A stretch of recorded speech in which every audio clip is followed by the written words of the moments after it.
నమస్తే welcome to hit TV. Israel పై Hamas దాడిలో ఇరాన్ పెద్ద పాత్ర పోషించిందని ఇజ్రాయెల్ డిఫెన్స్ ఫోరెన్స్ ప్రతినిధి మేజర్ లిబీ వైస్ ఆరోపించారు.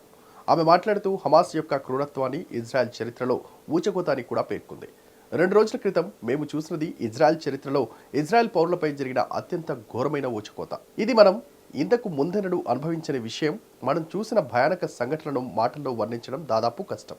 ప్రస్తుతం ఇజ్రాయెల్ మృతుల సంఖ్య 700 కంటే ఎక్కువ మరియు గాయపడిన వారి సంఖ్య వేలల్లో ఉంది.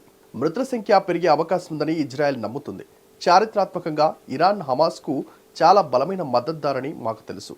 Historically, Iran has been a very, very strong supporter of Hamas, has provided Hamas with considerable financial support and other kind of support. And naturally, we do believe that Iran plays a role in what Hamas and the actions that Hamas is carrying out.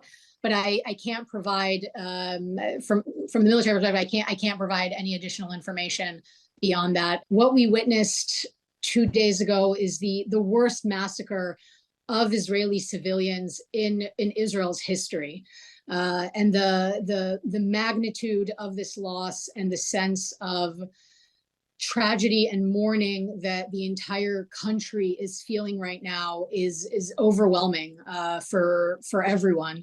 And this is something that we have never experienced before, and the horrors that we have witnessed.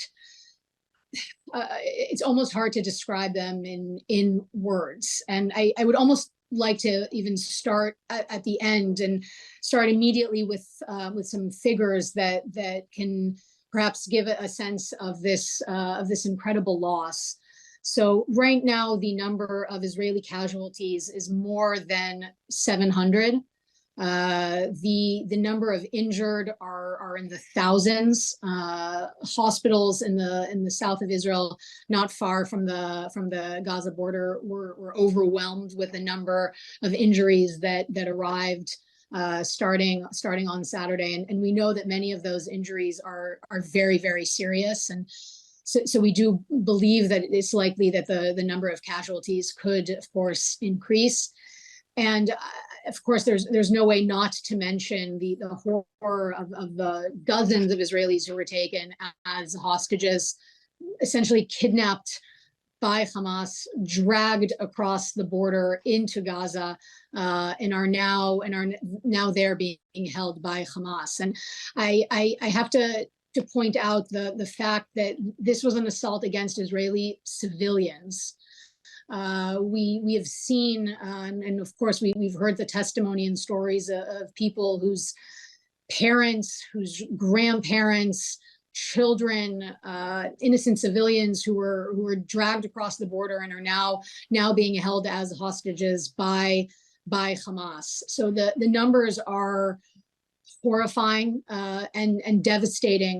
Certainly for us, but I think anybody anywhere in the world who has been seeing what has happened really unfold before our eyes.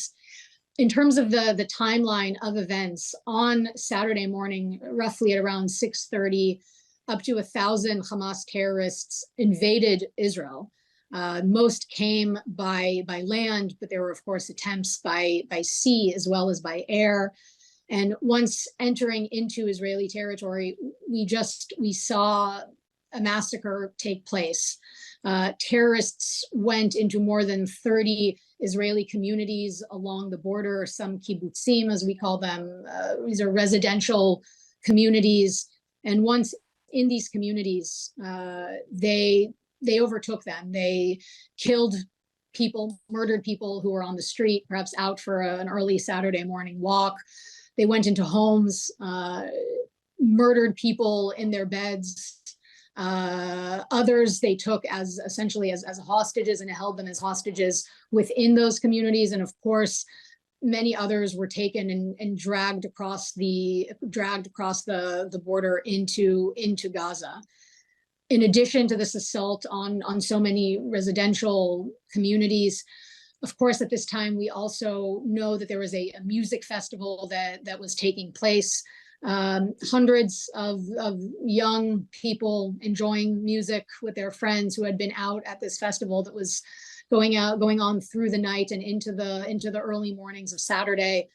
The weekend was the last weekend within this holiday period here in Israel, and we simply had young people who wanted to come and enjoy themselves at a festival. And the horror and the devastation is, of course, something that we immediately realized. And yesterday we made the horrific discovery of more than 270 people who simply were killed and slaughtered at this festival. Civilians who were there listening to music. That was apparently the crime that they. సహజంగానే Hamas చేపడుతున్న చర్యల్లో Iran పాత్ర పోషిస్తున్నదని మేము నమ్ముతున్నాం అని major లిబ్బీ వీస్ జోడించారు. ముఖ్యంగా October 7న Hamas ఇజ్రాయెల్పై ఆశ్చర్యకరమైన దాడి ప్రారంభించింది. దేశంలోని దక్షిణ మధ్య భాగాలపైకి రాకెట్ల వర్షం కురిపించింది. ఇజ్రాయెల్లో హమాస్ దాడి తదుపరి యుద్ధాలలో మరణించిన వారి సంఖ్య 800కి పెరిగింది. ఇజ్రాయెల్ ఆరోగ్య మంత్రిత్వ శాఖ ప్రకారం గాయపడిన 2506 మందిని ఆసుపత్రులకు తరలించారు. వీరిలో 23 మంది పరిస్థితి విషమంగా ఉంది మరియు 353 మంది తీవ్రంగా గాయపడ్డారు అని నివేదికలు వెలువడుతున్నాయి. ఈ వీడియో కనుక నచ్చినట్లయితే please like and share and subscribe. యూట్యూబ్లో ఏది చూసినా ఇది నిజమా లేక అబద్ధమా? పెట్టే టైటిల్ ఒకటి, వీడియో చూస్తే ఇంకోటి, ఏది నమ్మలేని పరిస్థితి. కానీ హిట్ టీవీలో నిక్కచ్చిగా నిజాయితీగా నిజమైనది ఏది ఉందో అదే చూపిస్తాం. ఏది చూపించామో అదే నిజం. హిట్ టీవీ ఏ పార్టీకి కొమ్ము కాసే ఛానల్ కాదు, ఇది ప్రజల channel. Please support our channel by subscribing. Hit TV, ఇది సామాన్యుడి టీవీ.